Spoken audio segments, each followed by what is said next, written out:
Hi friends, welcome to Swathi fashion tailors. నేను ఈరోజు blouse hands cutting అండి చాలా క్లారిటీగా బిగినర్స్కి అర్థమయ్యేలా చెప్తున్నాను. సో ఈ వీడియోని బిగినర్స్ అయితే స్కిప్ చేయకుండా చూడండి. అప్పుడే నేను ఏ విధంగా మెజర్ చేసుకుని హ్యాండ్స్ కటింగ్ చేస్తున్నదని మీకు అర్థమవుతుంది. చూడండి, ముందుగా క్లాత్ ఇలా 4 ఫోల్డింగ్ చేసుకున్నాను. కొంత చివర ఒక లైన్ అనేది మనం క్రాస్ కోసం ఒక లైన్ అయితే గీసేసుకున్నాను. ఇప్పుడు ఖర్చు కోసం ఒక 1/2 ఇంచ్ దగ్గర ఇంకో మార్క్ చేసుకున్నాను.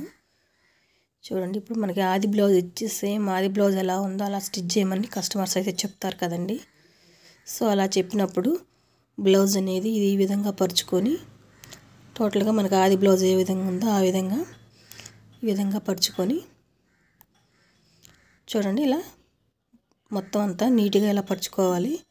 అప్పుడు ఇక్కడ పొడవు దగ్గర మార్క్ చేసుకొని అలాగే ఇంకో 1/2 ఇంచ్ ఖర్చు కోసం, అలాగే ఇక్కడ హ్యాండ్ వెడల్పు కూడా అలాగే చంక దగ్గర చూసుకొని చూడండి, ఇక్కడ ఫోల్డింగ్స్ అనేవి ఉన్నాయి. ఇట్లా లేకుండా నీట్గా సర్దుకొని తీసుకోవాలి. అప్పుడే మనకి పర్ఫెక్ట్గా వస్తుంది. చూడండి, చంక దగ్గర కూడా నేను ఒక మార్క్ చేసుకున్నాను. ఖర్చు కోసం ఇంకొక 1/2 ఇంచ్. సో ఇలా మార్క్ చేసుకొని ఆది బ్లౌజ్ మనం ఇలా తిన్నగా పరుచుకున్నప్పుడు మనకి నీట్గా వస్తుందండి. చూడండి, ఒక లైన్ అయితే గీసేసుకున్నాను. ఒక 2 ఇంచెస్ ఖర్చు కోసం మనకి జాయింట్ అయితే పడుతుంది. సో జాయింట్ కూడా ఎలా వేసుకోవాలనేది నేను చూపిస్తాను. చూడండి, ఇక్కడ వచ్చేసి పైన కుట్టు దగ్గర నుంచి నేను డాట్స్ అయితే పెట్టుకుంటున్నాను. కుట్టు దగ్గర చెయ్యి అనేది ఏలుతో నొక్కు పట్టుకొని సో ఇట్లాగా క్లాత్ అనేది పైకి లేపి డాట్స్ అనేవి కరెక్ట్గా క్లాత్ అనేది మనకి ఎక్కడికి వస్తే బ్లౌజ్ అయితే హ్యాండ్ అనేది కుట్టు ఎక్కడికి వచ్చిందో అక్కడికి నేను ఇట్లా మార్క్ చేసుకుంటున్నాను. ఇది కరెక్ట్గా కుట్టు కాబట్టి మళ్ళీ ఒక 1/2 ఇంచుకి మనం ఇంకో మార్జిన్ అయితే గీసుకోవాలి. సో అప్పుడే పర్ఫెక్ట్గా వస్తుందన్నమాట. సో ఈ విధంగా మనం అంతా డాట్స్ పెట్టుకున్నాక చూడండి, హ్యాండ్ కర్వ్ షేప్ అనేది నీట్గా వచ్చింది. ఇది వచ్చేసి బ్లౌజ్ స్టిచ్ మనకి కుట్టు అయితే ఎక్కడ పడుతుందో అక్కడ వరకు అనమాట. దీనికోసం ఇంకొక 1/2 ఇంచ్ ఖర్చు కోసం పెట్టుకోవాలి. సో ఇది ఒక మెథడ్ అండి. ఇంకోటి ఏంటంటే, మీకు ఆది బ్లౌజ్ కాకుండా మీరు పొడవు చూసుకొని బ్లౌజ్ కటింగ్ చేసేటప్పుడు ఈ విధంగా కట్ చేయొచ్చు. ఒకసారి చూడండి, ఇలా బ్లౌజ్ పొడవు అనేది మనం మార్క్ చేసుకున్న తర్వాత పొడవు దగ్గర 2 లైన్స్ అనేవి నేను గీసుకుంటున్నాను. అంటే ఖర్చు కోసం అనమాట. ఒక 1/2 ఇంచ్ మెయిన్ అనేది ఇంకొక 2 లైన్స్ అనేవి నేను గీసుకున్నాను. చూడండి పైన, అలాగే కింద మధ్యలో వచ్చేసి ఇంకా 2 లైన్స్ అనేవి గీసాను. అవి కూడా ఒకటి వచ్చేసి మనకి కుట్టు, రెండోది వచ్చేసి ఖర్చు అనమాట. సో ఆ విధంగా మనం మార్క్ చేసుకున్నాను. చూడండి, ఇది మీడియం సైజ్ బ్లౌజ్ అయితే ఎవరికైనా సరేనండి.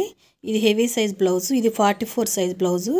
సో 44 సైజ్ బ్లౌజ్ కాబట్టి చంక లోతు వచ్చేసి 3.5 తీసుకోవచ్చండి.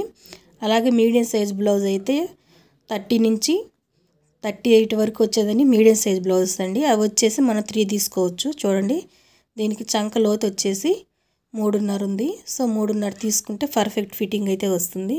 ఏ సైజు వాళ్ళకైనా 38 నుంచి ఇంకా ఎబో ఎంతైనా 44, 45 ఎంత ఎబో అయినా సరే 3.5 తీసుకోవాలి చంకలో. అదే మీడియం సైజ్ అయితే 30 నుంచి 38 వరకు 3 తీసుకుంటే సరిపోతుంది. సో నేను ఈ విధంగా మెజర్ చేసుకున్నానండి.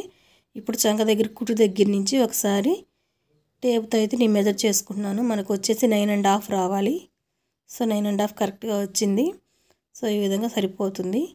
ఈ విధంగా కూడా మీరు హ్యాండ్ అనేది కటింగ్ చేసుకోవచ్చు. ఈ 2 మెథడ్స్ అనేవి మీరు ఫాలో అవ్వండి ఫ్రెండ్స్. మీకు ఏది నచ్చితే అది. ఒక కస్టమర్ అయితే అడుగున్నారు. చూడండి, ఒకసారి పైన వచ్చేసి 1.5 దగ్గర మార్క్ చేసుకొని స్కేల్తో ఒక లైన్ అయితే గీసేస్తున్నాను. చూడండి, ఈ విధంగా పైన వచ్చేసి 1.5 తీసుకున్నాను. స్కేల్తో ఇట్లా గీసుకొని ఇట్లా మార్క్ చేసుకున్న తర్వాత ఇలా గీసుకొని కర్వ్ షేప్ అనేది ఇలా నీట్గా ఇచ్చుకోవడమే. సో అంతే ఫ్రెండ్స్. సిస్టర్ అయితే అడిగారు, హ్యాండ్ కటింగ్ అనేది పర్ఫెక్ట్గా రావట్లేదు, ఒకసారి చెప్పండి మేడం అని. సో అందుకోసం ఈ వీడియో అయితే చేస్తున్నాను. బిగినర్స్కి ఈ వీడియో ఎంతగానో యూజ్ అవుతుంది ఫ్రెండ్స్. వీడియోని స్కిప్ చేయకుండా చూడండి. నా వీడియో కనుక నచ్చితే లైక్ చేయండి, షేర్ చేయండి, సబ్స్క్రైబ్ చేయండి.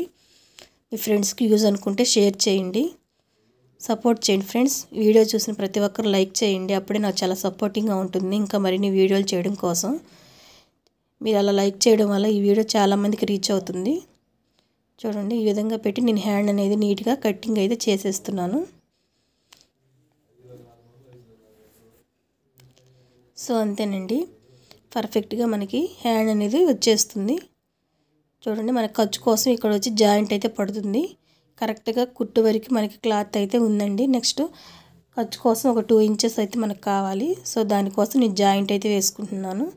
చూడండి ఇప్పుడు లైనింగ్ క్లాత్లో ఈ ముక్క అయితే ఇలా కట్ చేసుకొని ఇదైతే జాయింట్ వేసుకుంటున్నాను. స్టిచ్ చేసేటప్పుడు ఎలా జాయింట్ చేయాలో కూడా మీకు చూపిస్తాను. సో ఇదండి, ఇప్పుడు వచ్చేసి మనం హ్యాండ్ కర్వ్ షేప్ అనేది తీసుకుందాం. ఇందాక మార్జిన్ వేసుకున్నాం కదండి క్రాస్ కోసం, ఆ క్రాస్ పీస్ అనేది నేను కటింగ్ చేస్తున్నాను. సో ఇక్కడ టక్ ఇచ్చేసుకుంటే మనకి ఐడెంటిఫికేషన్ అనేది బాగా ఉంటుందండి. త్వరగా స్టిచ్ చేసేటప్పుడు త్వరగా అయిపోతుంది. సో ఇప్పుడు హ్యాండ్ ఇలా ఓపెన్ చేసేసుకొని పైనుంచి 1.5 దగ్గర మార్క్ చేసుకొని కింద కూడా 1 ఇంచ్ దగ్గర మార్క్ చేసుకున్నాను. ఒక 1/2 ఇంచ్ వచ్చేసి కర్వ్ షేప్ అనేది ఇలా ఇస్తున్నానండి. ఇది హెవీ సైజ్ బ్లౌజ్ కాబట్టి 1/2 ఇంచ్ సరిపోతుంది. అదే మీడియం సైజ్ బ్లౌజ్ అయితే ఒక 1/2 ఇంచ్ తీసుకోవచ్చు. ఎక్కువ కర్వ్ షేప్ తీస్తే చంక దగ్గర లాగుతుందండి. సో అందుకని చెప్పేసి నేను ఇలా తీసుకుంటున్నాను. సో ఈ విధంగా ట్రై చేయండి, మీకు కూడా పర్ఫెక్ట్గా వస్తుంది. సో అంతే ఫ్రెండ్స్, హ్యాండ్స్ అనేవి మనకు రెడీ అయిపోయాయి. ఏ విధంగా జాయింట్ చేసుకోవాలో స్టిచ్ చేసుకోవాలో నెక్స్ట్ వీడియోలో చెప్తాను. Thank you for watching.